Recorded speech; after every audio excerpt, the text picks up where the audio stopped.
so that I may become a blessing. Lord, I commit myself to enrich others. But because I cannot give what I do not have, I commit myself to become rich. I commit myself to serve you and to serve the poor with my wealth. Today, I open myself to the abundance of your universe. Use me as a channel of love. Give me the ability to create wealth that will bless the world. Increase my financial wisdom and expand my territories. I place my life in your hands. In Jesus' name, amen. Amen. Trainer's Credo. Next slide. I know the only way I will become successful is to train and to duplicate new trainers. I know exactly how to win. I win by field training, one person at a time. Thus, I must remain simple in my presentations and training. I must be consistent and predictable. I have to do it fast so the trainee can see how doable it is. I understand that the future of the new trainee and his family is in my hands. I must do it right and do it with pride. My trainee will be successful because of my commitment, dedication, and belief in the mission of our business. Rather than giving a man a fish, I will teach him how to fish. I am proud to be a builder, a WSB IMG Fast Start Trainer.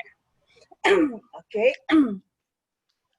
Ako na rin po mag-introduce sa speaker natin for this afternoon. Our speaker this afternoon is a graduate of HRM from College of St. Benilde, LaSalle. She's a Nihongo online tutor, and at the same time, currently offered a job as a voice, ano ba yun? Voice artist.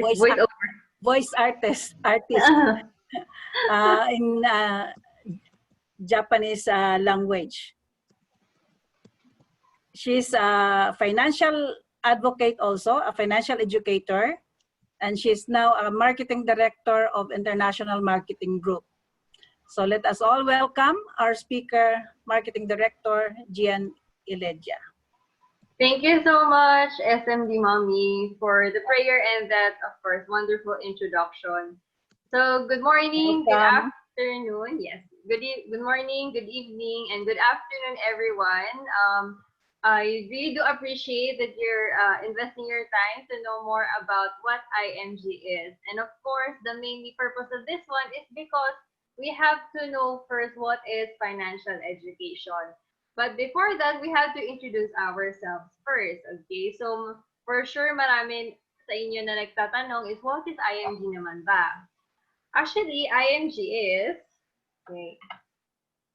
So, IMG actually established way back 2002, and then we do have an office located naman po in Makati.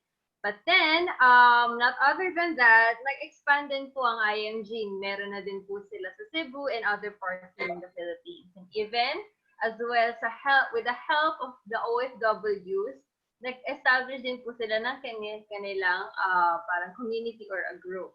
But then again, International Marketing Group is actually one of the biggest and fastest growing financial services companies in the Philippines today. So basically, it's a growing financial services, meaning to say that it also focuses on assisting people who want to achieve themselves who want to help themselves achieving the financial security through financial education. So then again, nakikita nyo na kagad ang main point on why are we doing this certain seminar? Bakit ba namin siya laging ginagawa? And then what is it all about? So technically speaking, it's all about financial education. And then, sa kami as a group, we are a community of savers and investors. So, hindi lang basta-basta kami na nag-join dito just for fun. But then again, yes, we're having fun kasi we're learning a lot from here in IMG. So then, of course, we are a group of financial educators. IMG is a group of financial educators kasi we've done so many trainings and, of course, all of the knowledge that we learned through attending seminars na ino-offer na IMG, parang nakakalibrate na sa utak na amin na how are we going to encourage other people as well to know more about financial literacy. Then again, IMG is a group of financial advocates. Even me, myself, kasi wala naman sa edaran huyaan, na kung gusto niyo mismo na maging successful, of course, in the future, maging financially independent, IMG is a really good place to start with. And also, marami kasi nagsasabi na networking yan and so on. So, uunahin ko na po kayo. Actually, IMG is a school for continued financial education. Di ba napakagandang pakinggan? Kasi why? Financial education has never been taught in school. Di ba? Technically speaking, we're just basically doing computations, plus, minus, divisions, multiplications, and so on and so forth. But then again, the really big problem here din kasi, even up to this day, yun na nga, it's about handling finances. At bihira lang talaga yun, mapag-usapan. So with IMG, we have our mission. And our mission is to help every family achieve financial freedom. Ito ang kinakagandahan ng IMG kasi no family left behind. So just because na you join with IMG, it doesn't necessarily mean na parang pang sarili mong interest yan. It is also important as well na you also encourage your loved ones to save and invest. Kasi kung gano'n natin sila kamahal, syempre, ganun din natin sila kamahal, what are they going to happen in the future? Kasi para din sa kanila din yun. Kasi it's really hard na if just one member of the family lang is really eager to know about financial education, pero ang nangyayari sa kanyang surroundings, hindi pa nila nakikita yun, it's a really big struggle for them to realize it. Kasi yun na nga, many people are struggling today kasi it's due to lack of financial information. Kasi karamihan po sa atin, kahit naman din po ngayon, na just because na nagkaroon ng pandemic, saka lang tayo didiskarte sa buhay. Dapat kinakailangan talaga na if we do really love ourselves, we make sure that we are responsible enough how to control our future. Eventually, I'm going to dig a little bit deeper with this one sa preceding slide. So this is our mission. And then, our vision naman din kasi is to create new industry where everyone is able to earn what the wealthy people are earning. Kasi iniisip din kasi ng mga iba na bakit kaya ang mga mayayaman, lalo yung mayaman. At ang mga pang middle class, di ba, and even the lower ones are still there at the same in the same place. Why? Bakit kaya ganon? So then we're going to show it kung bakit nga po kaya. And then, of course, IMG is not a joke kasi, of course, we have our old mission na may tina-target din kami.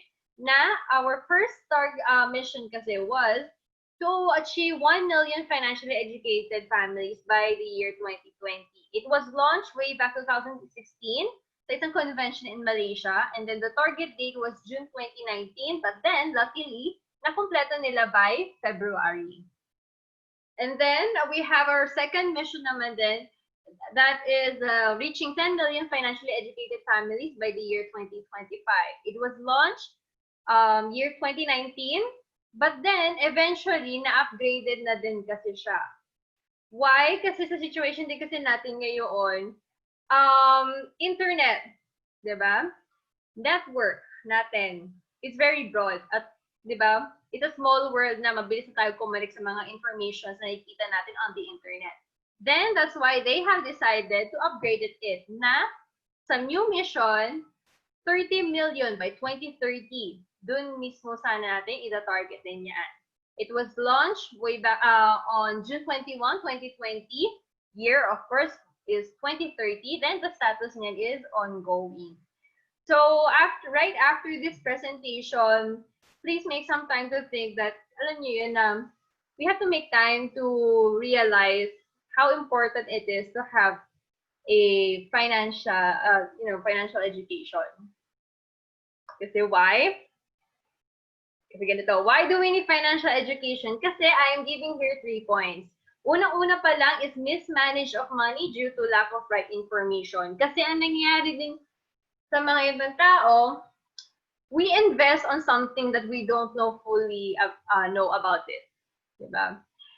Di porket na may narinig lang tayo na pag nag-invest ka, times 2, times 3, times 4, times 5 siya babalik right after.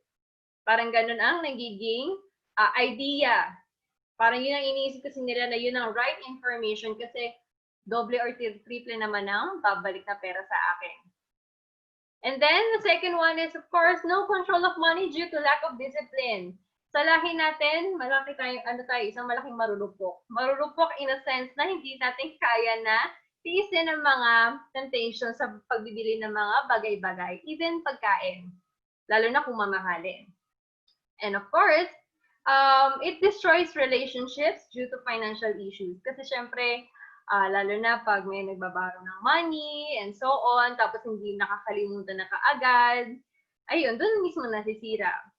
Sa relationships, like sabihin natin sa magkakapatid, sa extended families, and so on, and even friends, nangyayari din ho yun. And then, why is it important? Kasi unang-una pa lang, it helps you gain control on your spending habits. The more you learn about financial education, saka nyo marirealize, and of course, magkakaroon kayo ng confidence na to make certain decisions. Kaya ang financial education is very important. Then, it also helps you to get out of debt. Kasi, di ba nga, may mga iba na, ang inisip kasi nilang solution is to borrow money. But then, pag nalaman na natin yung financial education, matutulungan tayo niya na maalis mismo sa debt trap. And then, it also helps understand how money works. Eventually, I will, of course, discuss that later on. And then, yes, it helps you to save and invest. So, meron din kami na ipapakita na formula, the correct formula of saving money. And then, it helps you understand priorities. Hindi lang basta gasta ng gasta. So, yun ang ipapakita sa atin bakit importante ang financial education. Now, I am giving you guys a 4 reality bites na kung why people are so behind in financial education. Apart from that na hindi siya gaano pinag-uusapan, di ba? O siguro hindi siya viral na post, parang gano'n. But then, I'm giving you 4 topics to this. Kasi una-una pa lang, the first reality is financial dependency. Meaning to say, nasasanay kasi tayo na di porket na meron isa nakaangat, depende na tayo sa kanya. So this is a common problem, still a mentality of most Filipino families. A typical Filipino relies on his family members for financial support once there is someone who is capable of giving money to the family. Para ang nangyayari din is, it's like a lifetime obligation. Tapos minsan, minamasama pa din ng iba na, ay, hindi ako tinutulungan ito, so on and so forth. So we really don't want that to happen. Kasi syempre, tayo din ang nagkocontrol ng sarili nating finances, tayo din ang nagiging responsible sa kung ano man ang spending habits natin. And then, government benefits. So, Filipinos are relying too much on the government benefits that it will only benefit their financial needs in a short period of time. Nakakatakot na din kasi ngayon na magtiwala, especially what's happening right now and so on. So, mas okay na parang we handle it on our own and not be too dependent on sa other people na who will do work for your money and so on. So, importante talaga na maingat natin yung mga pinaghirapan natin. Second naman is wrong money mindset. Dito kaagad napipicture out ng mga ibang tao na di porket na once they hear about financial education, ay, hindi ko maintindihan yung pangmayaman yan eh. So, yun ang pinakamaliit kaagad noon. Kasi, una-una pa lang, lahat naman din tayo naghahawak ng pera. All of us naman are earning money. Of course, we work. Diba? Or kahit business, doing business, and so on. So, everyone has an access to know about financial education. Para naman din kasi sa lahat yan. Regardless kung anong status mismo ng buhay mo. And yun nga, many think that the only solution to financial challenge is to borrow money. may utang ako dito, kailangan ko ng bayaran kasi galit na, I have to make utang pa sa ibang tao para lang mabayaran ko yung naiinis na. So, as much as possible, huwag sana natin matolerate yung ganyang habit. Third, OFW. Kahit sabihin yung overseas Filipino workers, I might say over-fatigue workers. Bakit? Kasi unang-una, iniisip kasi nila, pa nag-abroad, malaki ang sahod, and it's okay. But then, of course, you have your obligations, di ba? You're going to send money to your family. But then again, when you send money to your family din kasi, nagkakaroon din kasi ng problem na at some point, they don't have savings na on their own. So, paano na mangyayari yon? Kasi, di ba? Parang inuuna na kaagad yung yung kinakailangan na mabigay. Pero of course, syempre, ikaw mismo yung nandun sa ibang bansa, might as well na if you really love yourself, kailangan meron ka din masave para din sa sarili mo. Kasi nangyayari din dyan na many OFWs work hard for 20 to 30 years but somehow still end up retiring poor kasi hindi napaplano ng maayos. And not only that, kahit sabihin natin single ka, wala kang obligations and so on, so nagtra-travel ka, ang nangyayari, pag meron ka malaking salary, may iba din yung lifestyle mo. Parang syempre, nakakaano ka na nakakaangat ka na. So you have the capability to spend gadgets and so on, na parang alam mo yun, finally, makukuha ko na to. But you have to think again, di ba? Hanggang kailan lang yan? Kasi syempre, hindi naman forever magiging OFW. Hindi naman pwede even pag senior age mo na magkatrabaho ka pa din ulit.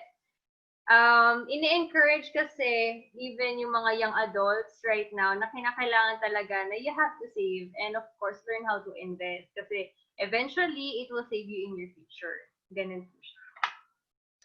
And then the fourth one is the rat cycle. So ito yung pinapakita na paulit-ulit na nangyayari sa buhay natin. Now, we work, we get our income, we already take aside of the monthly monthly obligations, di ba? For example, like mga Meralco, Maynila, and so on.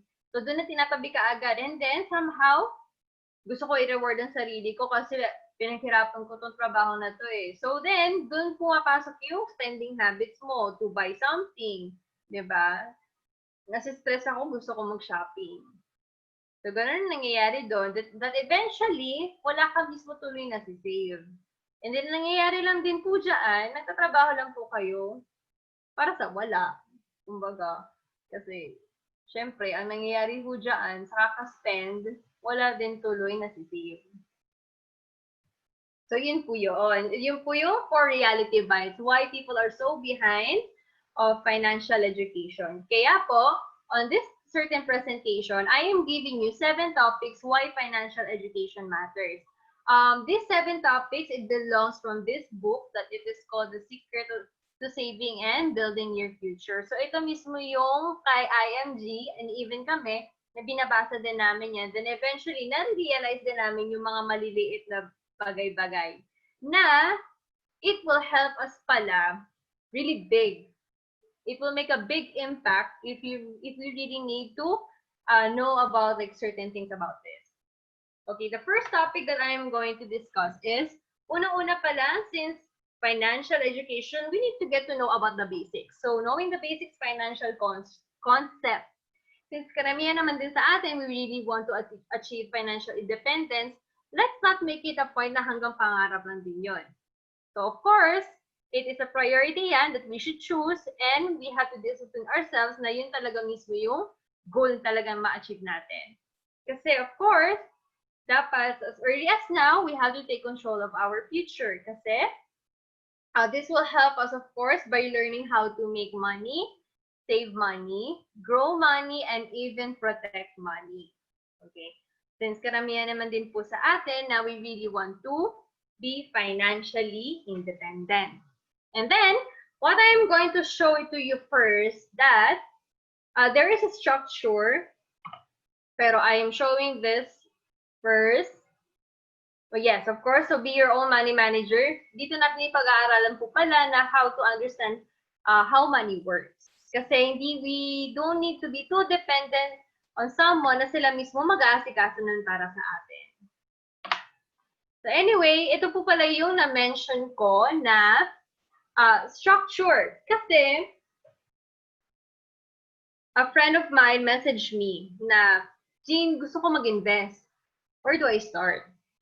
So una kaagad nilang iniisip is about investment.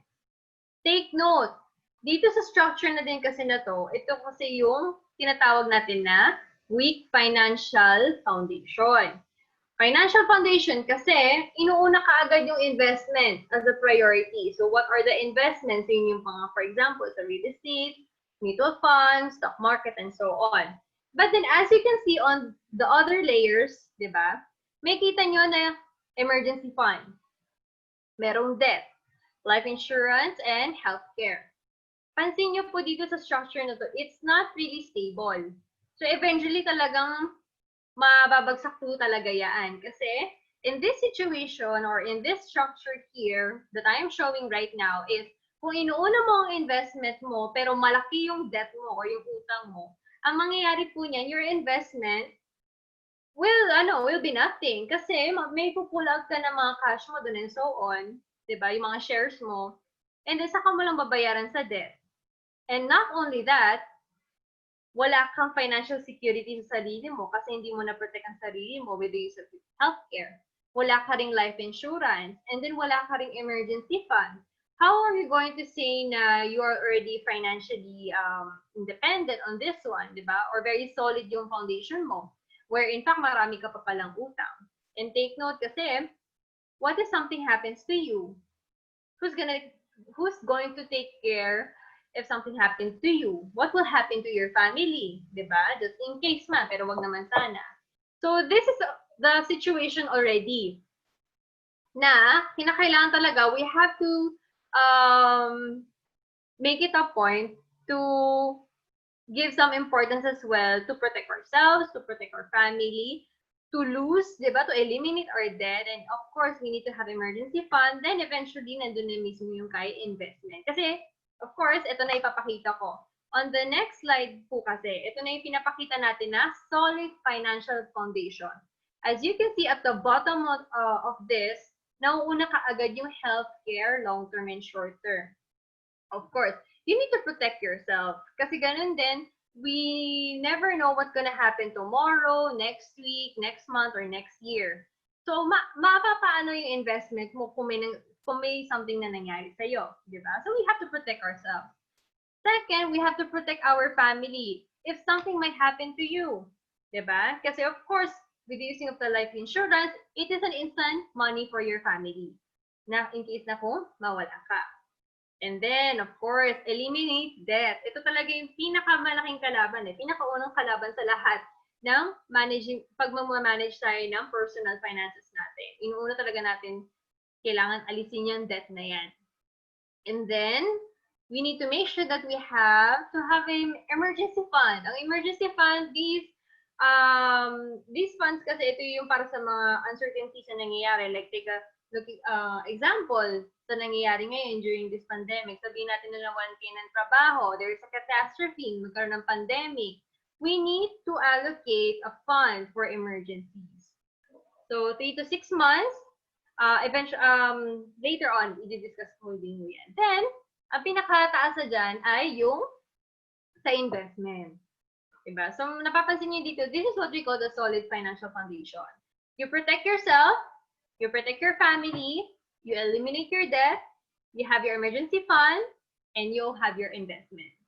Ganun po siya. So that is the basics actually for financial education. Second naman would be, so ito na siya, pinapakita ko pala, the difference between these two structures. Kasi, pansin nyo dito, pag ito ang inuuna natin, mag-aalala lang po tayo niyan. Kasi, syempre, may debt and then wala pang healthcare, wala pang insurance. So, malaki ang problema niyan. On the other hand, of course, pag na-follow mismo po natin yung solid financial foundation, magkakaroon po tayo ng peace of mind. Kasi protektado na tayo, ang family, walang debt, may emergency fund, and may investment. So, you have to picture it like building a house. Syempre, pag build ka ng house, hindi mo unahin yung taas sa baba. Okay, so like building a house, you must build it from the ground. Yeah. Kailangan matibay mismo yung sa baba. Okay, number 2 naman is choosing the right healthcare. By meaning of healthcare din kasi, ito yung mga, for example, something happened to you, di ba, na nagkasakit ka and so on. Pero, alam niyo po ba na in the Philippines din kasi that a lot of people got sick, die pala, hindi dahil sa walang medicine or treatment, pero kasi dahil wala silang pambayad sa ospital. So, syempre, yun kaagad ang yung kaagad yung dagdag sakit. Paano kaya natin ito mababayaran and so on? Then, that's the healthcare comes in. Okay, so I'm showing you this illustration is the IMG's recommended 4-in-1 insurance. So, once you join IMG din kasi, tawag dito, actually, we do have a separate presentation for this too. If you want to dig a little deeper or to get to know more about it. Kasi ito yung nire-recommend namin na level 1 of investment kasi it is already 4-in-1. It covers, of course, the short term, long term, and of course, life insurance na din siya, and savings and investment. Okay, to know more about this, we do have a separate presentation to that, just in case you might get interested. Okay, so speaking of insurance, so ang purpose kasi ng insurance is to protect anything, di ba? Kung mayroong certain na mangyari na hindi natin naaasahan. Yes, you can consider it kung may nangyari sa'yo or sa family mo and so on, even with non-life.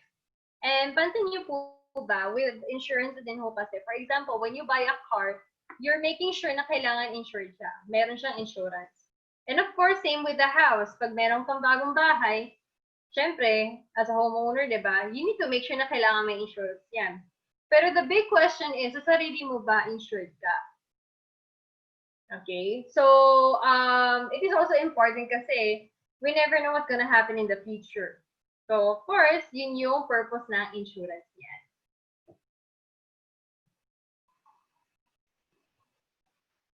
Okay, so I am showing you here naman the financial solution na just in case man, di ba, sa isang tao, what if I die too soon dahil sobrang mabait, kinuha na lang siya ni Lord. Of course, solution dyan ho is life insurance.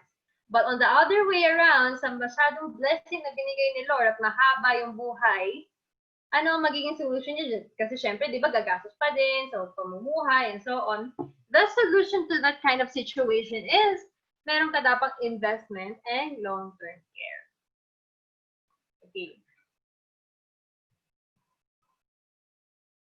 Topic number 4, managing debt effectively. Of course, so ito yung isa sa mga interesting topics kasi ito yung isa sa mga hindi na pag-uusapan pero ito yung nagbibigay ng malaking problema sa buhay. Diba? Kasi death can turn into a disease kasi of course, it could control your life, diminish your happiness, and limit your freedom. So sobrang laki ng sahod mo at natutuwa ka pero hindi mo magawa na hindi mo ma-reward ang sarili mo. Why? Kasi you have to pay it, sabihin natin sa credit card mo and so on. Nadidiminish ka agad yung happiness. And then nanilimit din yung freedom kasi you wouldn't able to save much. Kasi nga, malaki yung debt. And ika nga, you can never be truly happy until you are debt-free. At saka yung pag-usapang utang, malaki po talaga ang problema niyan. Lalo na nakakasira din po siya ng relasyon. Or relationship mismo, kahit sino man tao, pag-usapang utang. Kasi if you cannot control your debt, your income will become useless. Totoo naman din po yun. And then if you cannot control your debt, debt will control you. Kasi yun ang uunahin mo na kinakailangan mo masettle. And then sa usapang utang din kasi, especially during this time of pandemic, ang nangyayari din dyan, they borrow money. But take note, debt is not a solution to your financial problems. It will just burden your burden your life. And also triples your worry, 'di ba? Syempre pagigising mo sa umaga, titingin ka sa messenger mo, naniningil na, grabe yung start ng day mo kaagad puro problema na. So might as well make it a point na kinakailangan ma-eliminate ang debt. Okay, topic number 5. We need to build an emergency fund, di ba? So, ito na nga earlier, what I have mentioned, ito yung just in case nawalan ka ng trabaho, tapos sabihin natin na admit ka sa hospital, tapos ine-extend ka mismo, and then there's a tragedy to death, catastrophe, pandemic, and so on. Talagang, ito yung mga situations na hindi talaga natin nakakontrol. So, syempre, tayo bilang, tayo na we have to be very responsible with ourselves, we need to build an emergency fund. So, emergency fund, ito yung mismo yung pondo natin na just in case may mga certain, may mga certain na hindi natin naaasahan. Okay, so I'm showing you here the formula. Ito yung sa emergency fund formula. Pag hindi sa single po kayo, save 3 months of savings and expenses. So what are we going to do is that, for example, you have your monthly income, buwan-buwan, sinasahuran ka ng 20,000 pesos, multiply mo lang by 3, that's 60,000 pesos, that is your emergency fund. You have to keep it. And then, you can just siguro put it mismo sa savings account mo and so on. So para magamit lang yun in case of emergency. For the family side naman, of course, you have to double our formula. So, save 6 months of savings or expenses. Then again, 20,000, sabihin natin yung monthly income. Multiply it by 6, you have 120,000 pesos. Make sure you have to save it that for emergencies. If you have more funds, sabihin natin nag-save kayo ng 7 or 8 or even 1 year, the more the better. Okay, topic number 6, saving the right way. So, all of us naman are earning money. Diba? Kahit sino naman eh. Kumbaga kasi all of us are working. Or sabihin natin, lahat naman din tayo nag-business. Lahat naman din tayo naghahawak ng money.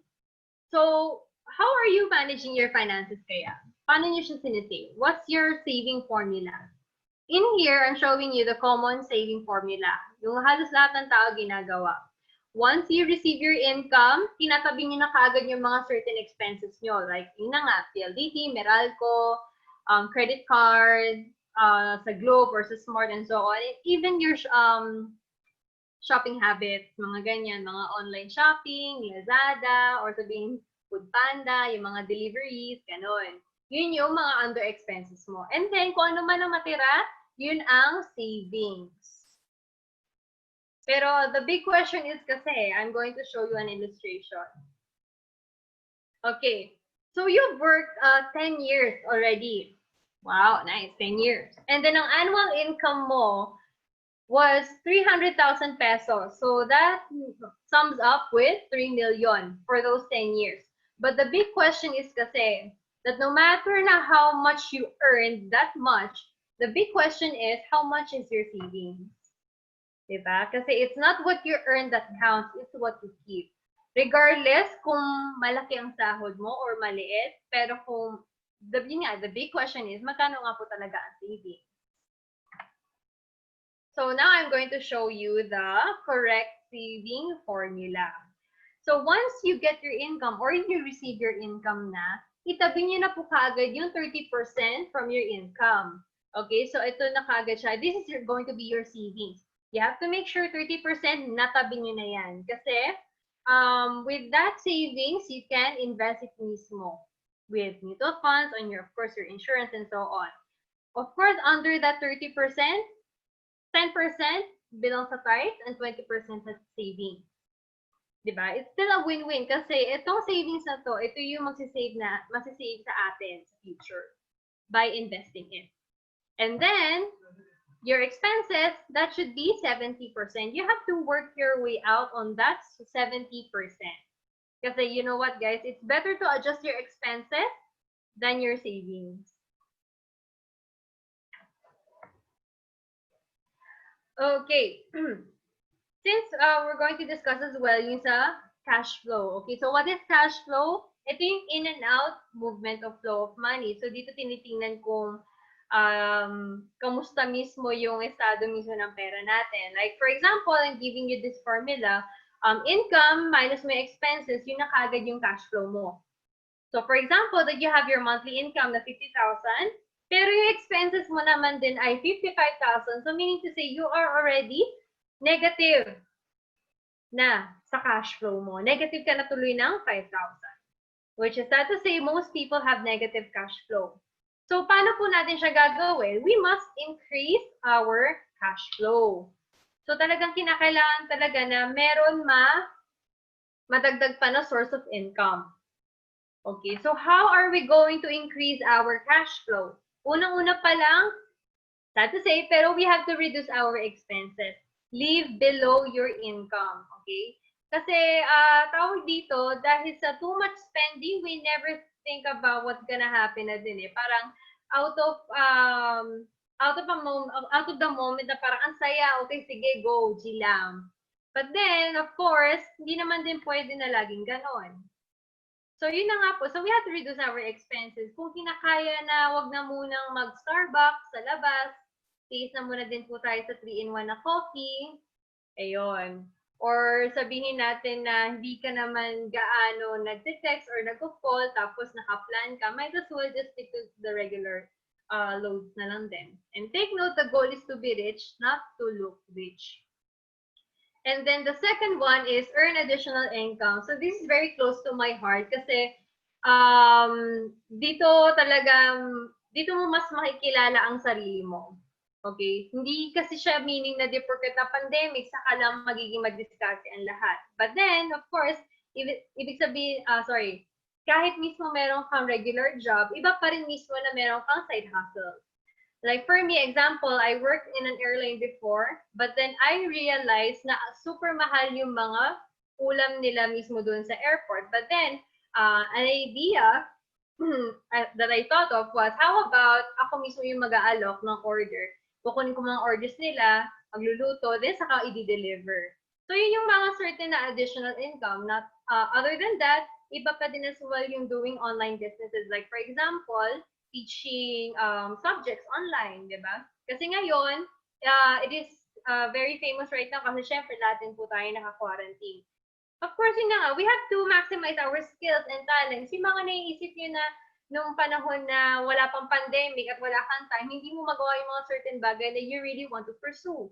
So this is a really good time as well to explore, and not only that, to get to know more about yourself na alam mo yun na you can mismo na ma-execute sa mga bagay na gusto mo that you want to monetize it eventually. So, ayun po siya. Kasi of course, we have 24 hours in one day. Sabihin natin na 10 hours for work, 8 hours of sleep. Sabihin na natin sa 10 hours na yun, may kain na in between. But still, we still have na 6 hours of spare time. Okay, so we need to maximize our potentials, di ba? Kasi iba pa din na magkaroon pa din na may additional income. Okay, the last topic naman then would be growing wealth through investment. So, ang investment, okay, per se, is the purchase of goods that are not consumed today but are used in the future.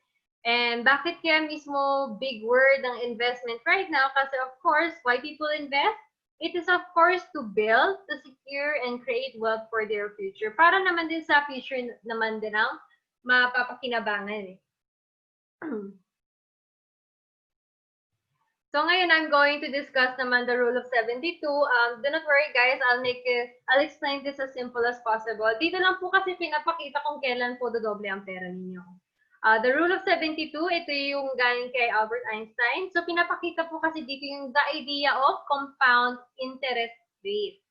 So this illustration, for example, you open a savings account, 20 years old ka, 10,000. Okay, so the rule of 72 applies here. So, 72, as you can see, sa bangko, sabihin natin, yun yung parang interest rate niya. And then, 1%. Karamihan sa mga iba, parang less than a percent pa eh. So, what we're going to do is that 72 divided by 1%, 72 years. So, after 72 years, saka pa lang po dodoble yung pera ninyo. Would you really want to wait that long just to double the money? Okay, so that's basically the rule of 72. Pinapakita dito kung kailan dodoble ang pera natin. And then, as you can see, kinakailangan din na malaman natin yung mga interest rate, yung mga compound interest rate natin. But do not worry kasi, dito sa next slide na to, I'm showing you naman na may mga other platforms that are also giving a percentage higher than a percent. Like, for example, on this side, under time deposit and bonds, it's giving 4%. This is just an illustration. So when you divided 72, okay, with that 4%, you will have 18 years. So meaning to say, on that 18 years, it will double your money. So at the age 29, 47, and 46. So every 18 years po siya. On the other hand, meron naman nagbibigay na 12%. So with this 12%, when you divide this one by 72, it gives you 6 years. So meaning to say, your money doubles every 6 years. So this is basically under for the equity mutual funds. So ito na po actually yung sikreto ng mga mayayaman. Dito kasi sila nag-i-invest. And it really helped them talaga kasi na-maintain din nila yung pag-i-invest din nila. So meaning to say, sa kaka-invest nila, yung pera na yon, they work na for them. Kasi take note, ang pera hindi nagkakasakit. Ang pera hindi uma-absent. Ang pera naman, very active. Diba? And take note, sila pa mismo ang tutulong para sa atin. Kasi take note, people who do not understand how money works, they end up working for money. So tayo mismo yung darapa para magtrabaho para sa pera. Pero take note, ang katawan po natin may mga limitations yan. Pangalawa, we never know kung kailan tayo magkakasakit o kailan mismo malilimit yung capacity ng katawan natin and so on. Kasi hindi naman din forever na we work. But then, on the other hand, people who understand how money works, they let money work for them. So, ganun po yung idea ng the rule of 72. Okay, so yun nga po yung magic of compound interest. So, did you know that you can actually be a multi-millionaire if you invest 33 pesos a day or 1,000 in a month for 30 years? Want to know how? Okay, ito na po. So, dito, pinapakita ko na sa inyo yung mutual fund. So, ito yung idea niya mismo. The secret of wealthy is now available to you. So, ito po siya ay mutual fund. We do have a separate presentation with mutual funds, of course, para mas malalaman niyo po siya really deeper. Kasi you know what, kahit meron tayong account sa bank, tawag sa atin depositor. So, nagde-deposit natin yung savings natin sa bank account. Take note, ang bangko, sila din ay nag-i-invest din as well sa mga stocks and equities. Same din, 12%. Pero take note, the gain mismo na makukuha natin pag umaasa tayo sa bank na as depositor, 0.5% lang ang kita. Okay, yun ang idea niya. But on the other hand, pag you yourself invest mismo sa mutual funds, ang tawag po sa inyo ay shareholder. And then, same din, ang mutual funds naman, mag-i-invest naman din sa mga stocks and so on. So, 12% din siya. But take note, what you also gain is 12%. So, dito pinapakita yung illustration niya. Okay? Ito mismo yung sikreto ng mga mayayaman. Kung bakit ang mga yayaman, lalong yung mayaman. Okay, solid financial foundation. So, pinapakita dito mismo lahat na. Even as you can see here at the very bottom, nilagay mismo dyan yung increased cash flow. So, it's actually not enough if you just depend a single source of income. Might as well na ilaro nyo mismo sa mga doing side hustles. Kasi of course, if you earn more, makaka-increase ka ng cash flow. Eventually, di ba? You're gonna save more and invest.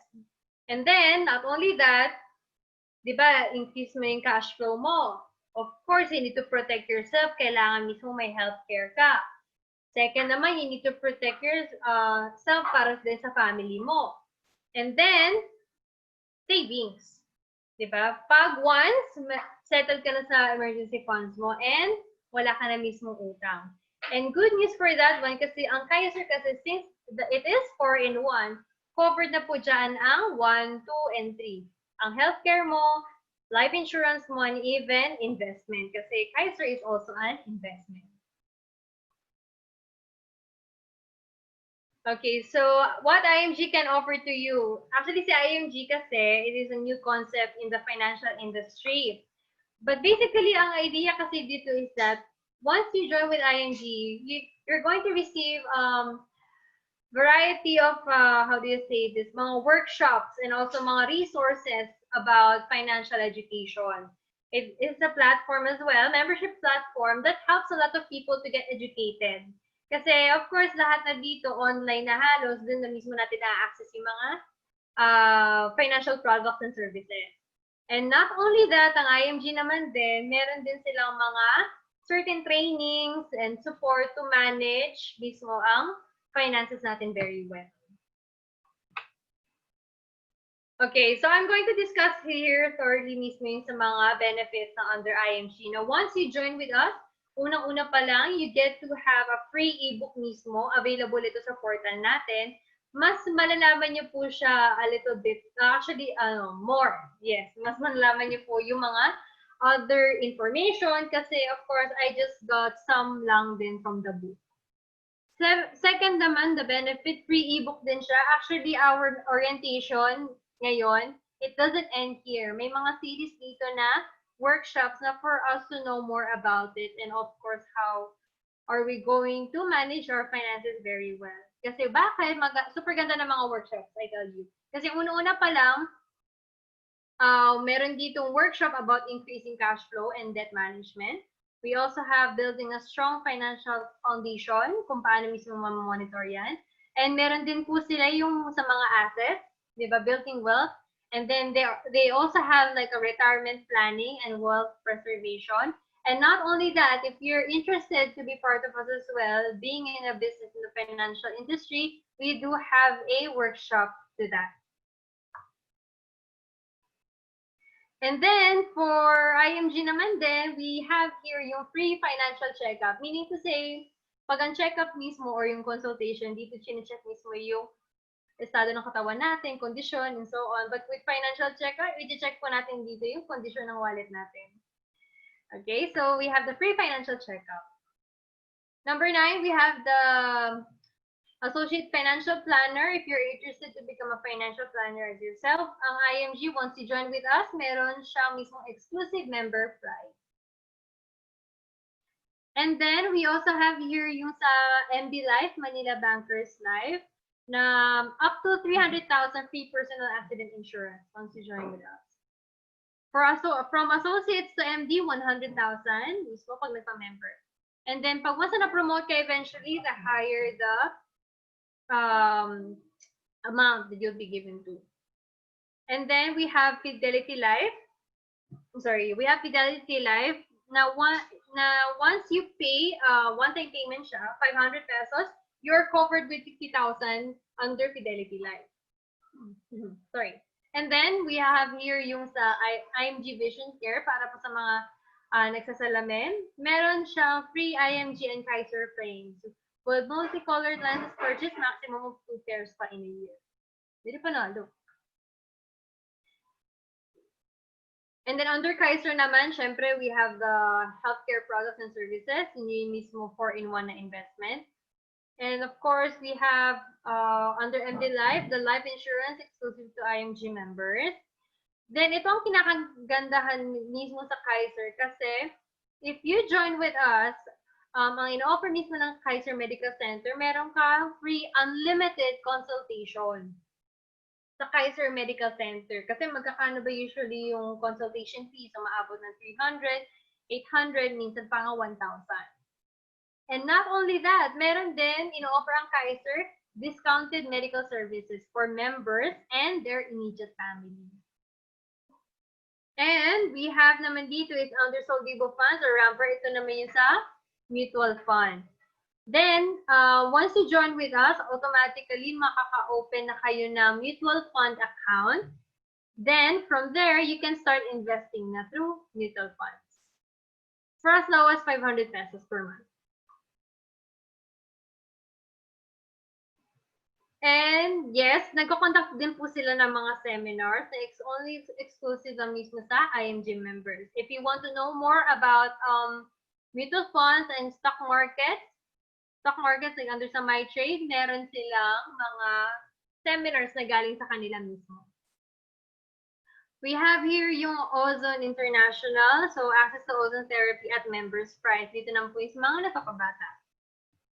And then, Palawan Express, meron po tayong katayap sa kanila na you just have to show lang na IMG member ka may special rate din po sila para ito yung sa mga nagpapadala.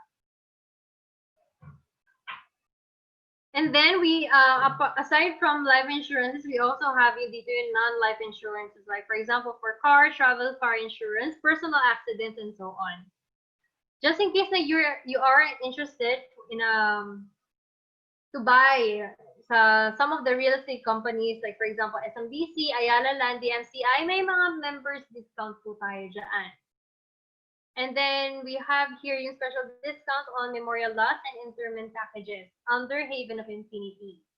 Now, just in case na you might be interested with social media marketing, email marketing, book writing, and foreclosed real estate, ang IMG, meron po siyang mga discount on those special courses sa mga kilala mismong mga tao. And then last naman din po, just in case you're also interested to buy a car, you can get huge savings and personalized assistance under IMG Auto Program. And then if in case you're interested, to be in the financial industry, like imagining it like owning IMG as your own business, meron din po yan. It's also one of the benefits. Like for myself, with the help of IMG, I was able to conduct seminars like this one online. Before the pandemic happened din pala, actually nagko-conduct talaga sila ng mga certain, how do we say, mga conventions over the world, kumbaga. So, syempre, the more you encourage a lot of people, meron ka mismo makukuha naman din in return. And you get also to be recognized. So, speaking of being recognized, meron din silang binibigay ng mga rings, pins, watch, and car. Of course, to recognize your efforts. And of course, you are really giving 100, diba, or 200% of your effort by sharing this certain movement or this certain awareness, diba? Kasi it's very important talaga na paano ba? It's really important na sabihin talaga sa kanila na it is really good to know more about financial education. And then for Kaiser, you'll be having a free HMO coverage, but this goes for marketing directors, SMDs, and executives. Okay, so you need to control your future. You need to control your future. So the future is in your hands. So if you want to be wealthy, don't let other people do this for you, because it's your own responsibility. Buhay mo yan, you need to be responsible, and of course, you need to be disciplined, and you need to understand how money works, and eventually, you'll know how to make money work for you. Okay, so after this orientation, then just in case you're interested to join with us, but please do so kasi super saya talaga. The lifetime membership is 5,500, but with that 5,500, yung 1,000 niya mismo, makaka-open na tayo ng mutual fund account. So from there, pwede na po kayo mag-start mag-invest. For as low as 500 pesos per month. Then, build solid financial foundation. So I'm going to end my presentation by saying na you can never go wrong by teaching people how to invest and save. So far, nobody became poor by saving and investing. And that would be all. Back to you, host. Thank you so much for listening.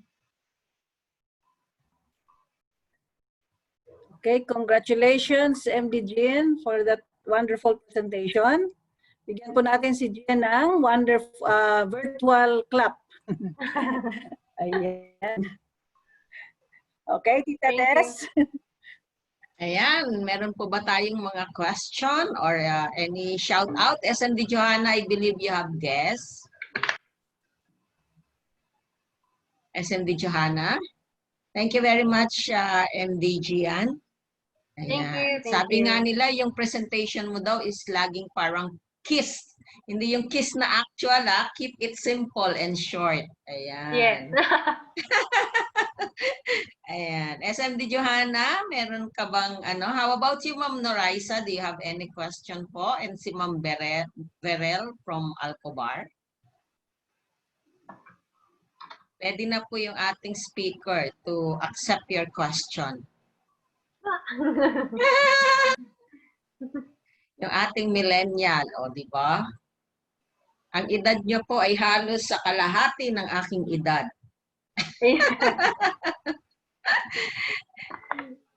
May question po ba kayo, Ma'am Noraisa? And si Ma'am Berel. Naririnig kaya nila tayo? Yeah. Baka po may questions. It's free. Hello, Ma'am Wala namang- Berel. Hello po. Hi po.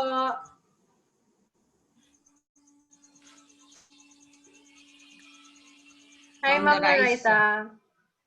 Hello po. Hi po. Wala na mga questions kasi mga members na eh. Si Ma'am Noraisa, ang boses niya parang kaedad niya si Ate Gian. Mukhang millennial din si Ma'am Noraisa. Hey, where? Para at least ma-share din, di ba, ni Ma'am Noraisa sa Pilipinas. Ayan.